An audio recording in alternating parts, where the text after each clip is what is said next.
Usunya ya makwaba number 24/7 so konkonsa fie de AC ewo nkrofo aman so enansen eye ntokwa renchama asori efa Iran Israel na US ehono eno ho enkomo na ene me no umienu eba abedi enkomo no de we ntokwa no esi start ye enie eye Iran fo omo panyina oda omano a obu oman no de akoba ne se emre bebre no oye nim bia ensem fata ekire Iran fo na eno nam so ma Israel fo abon kokko ama America president Trump so abon kokko na ya meyem se panyinin de wonye na adwen se oba ebesesa na adwen enenti da US ene Israel fo edi kan to akode ye kɔ hɔ no na nani ena no ho so na one ne panimfo ehia na otumu se omo eye meeting enu mom ena ye US ene Israel fa sa akonya no so edeje ne kra efiri ni nsem enyo no nko a ena ahwe ne kra enam so ma mpanimfo be ahodo bebre ena omo etimi ahwe omo ekra efiri ho na asase bi eto abontini ya ye nua bema ba ko a oho Kofi Adoma ekwa abontini outside Iran no omo ekura ahodo bebre so no na otie omo so enkomo na omo ni age de esi no eho ene ebuso omo se di ntina ma moni age omo se panyin ni akoye panyin bi a ye nka na asem ye moni chem so ti se Ghana kabi ma minka bi no omo ho de ente sa wo ye ade na enya wa hwe ye a ye beje okra afirun sem maame ba ko Kofi Adoma ene ne kasae no maame ni kirem a wo se na wo ye Muslim no we Islam but see no we free. We are feeling free today. We were looking for this for years and years, almost half of a century. So we are happiest ever. We are remembering the people who lost their lives, who are still being hostage and in Iran, but we feel free. We are here to the end and we feel the happiest ever. I personally have been waiting for this 47 years. So I'm proud of Iran and I thank President Trump and Bibi. Thank you for everything. Free Iran, long live Shah. Thank you. Omani aji okwa bonchezo ko hwede a omani aji bebre se ne eno esi ekọ no ti saade we na Israel ne Trump omaka se omonye omadwen se omo betwa so until se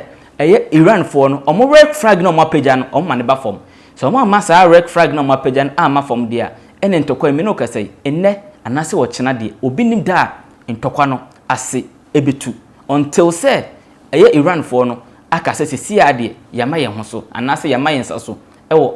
akode no emu no te amasa ade a ene sa ntokwa yi so entwa sa ntokwa yi koso yi before se ntokwa ne bekoso no Prophet Roger ebe share nkombi se 2026 wake up no ya nhwe ya emma so okaye no wamfa nkyeremu ye amma na sanse mu sisi no krofo nam so ka se ena asema Prophet Roger be kaye no se ne sitie DEDE kan Mexico yenu se Mexico hosti World Cup ni bi panyini bi a na wo ho a yitim se yesi omomton omudindu wono ndwa no oka ho bi yakokunu yakoje ne kra afrinsem ema ona no wo Mexico mamu wo no aye o ye kire kesie bi Mexico mu a omo hyehye akas afie omo sai niema japade bebre tininim se US be yi Mexico afiro na ka waje de wo ka ho ena fofi anto ata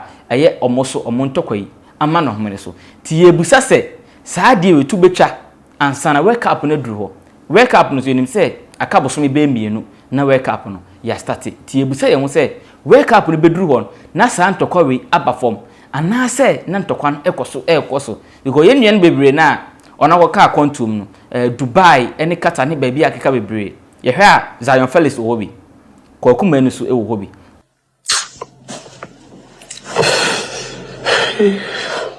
They say be a bear fine. Be a bear fee. I mean, Tiba from Ponima, some way on she, Dubai, Ponima she. Oh,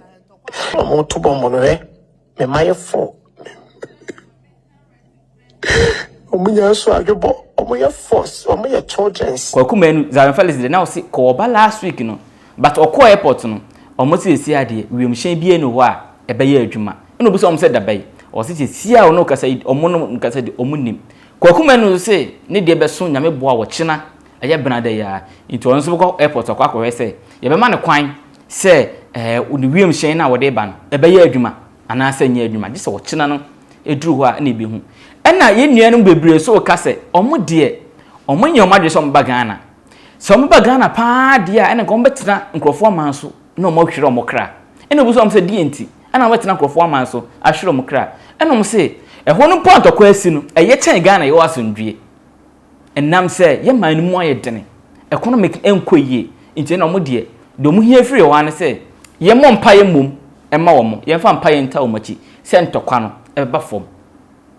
ntɔkwa no mom ɛbɛba fam na ɔmo de ɔmo nyɛ ɔmo adwene sɛ ɔmo betu ɔmo nan nɛ anaasɛ wɔkyena ɛde aba Ghana ti saa asɛm yi yɛkɔ so yɛdi akyire kɔpɛ ne pum asibrɛ kɔpem nɛ anaasɛ wɔkyena ɛyɛ Trump bɛka sɛ Iran foɔ sɛ mo se mo gyae a yɛso yɛ gyae a yɛbɛkɔ so de update ne bibia ɛde abrɛ mu saa de so kɔ so yi yɛnim sɛ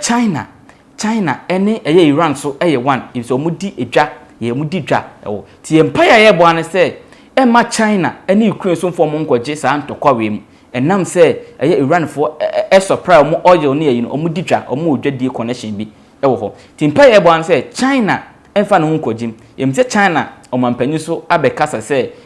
ɔno do wɔ akonde bi wɔ hɔ a sɛ wɔgye mu a within 20 minutes yɛanhwɛ yɛ wiase nyinaa bɛkɔ na bi a wohyɛ bi a woyɛ hwan a Sarkodie no enya betɔ oman so nko ade man no abɔ ti ye bompa yi sɛ saade no enkonkosi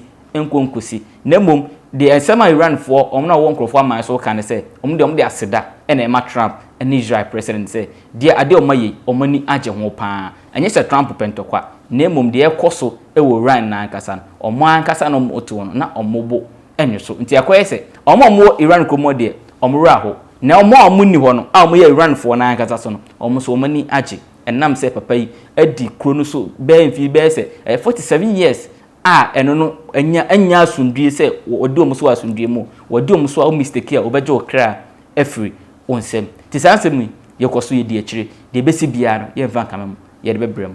mediane breto nana safo edu kantanka na me sure sɛ obɛ subscribe wa like wa share na wa comment na dan na yɛde nsɛm no ba oso watima bɛka yɛ ho na wo ne emienu yɛdi nkɔmɔ yɛakyɛ dwumadie no de bia ebesi esi akɔ makra ho